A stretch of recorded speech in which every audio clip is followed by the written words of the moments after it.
After the glorious return of Ratchet & Clank to the video game industry, the duo strikes again in the movie tied to the release of the game. Sadly though, the movie adaptation lacks the charm of the latest Insomniac game. You don't have what it takes.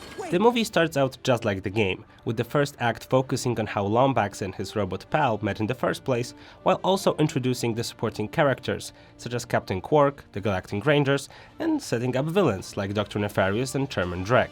While promising, the first act quickly dissolves into a dire mess of cheap one-liners, terrible character creation, and an overall bleak and unentertaining story. It's surprising that, with the help of Insomniac's team and such praised source material to base upon, the movie never lives up to its potential.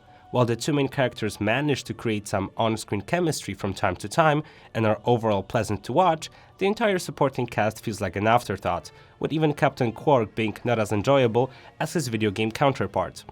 It just feels like a bunch of random token characters with no real personality and motivation.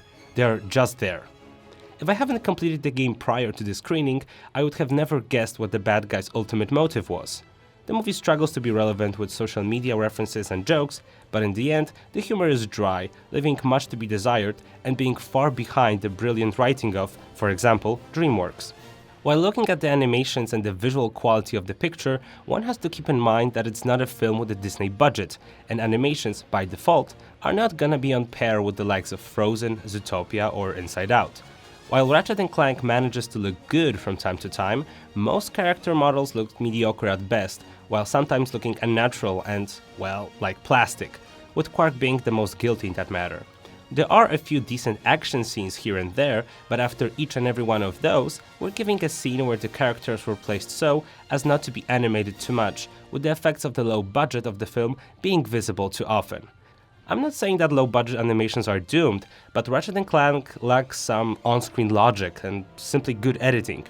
Apart from that, the music doesn't stray far from the animation in terms of quality, with some decent sound effects, but generally mediocre soundtrack. Luckily, some of the original voice cast from the game returns, and the movie has that going for it, which is nice. Wait! You don't even have my email! Despite some nice Easter eggs, references, and the show-stealing Dr. Nefarious, who was always a pleasure to watch, the Ratchet & Clank movie struggles and ultimately fails to live up to the series' legacy.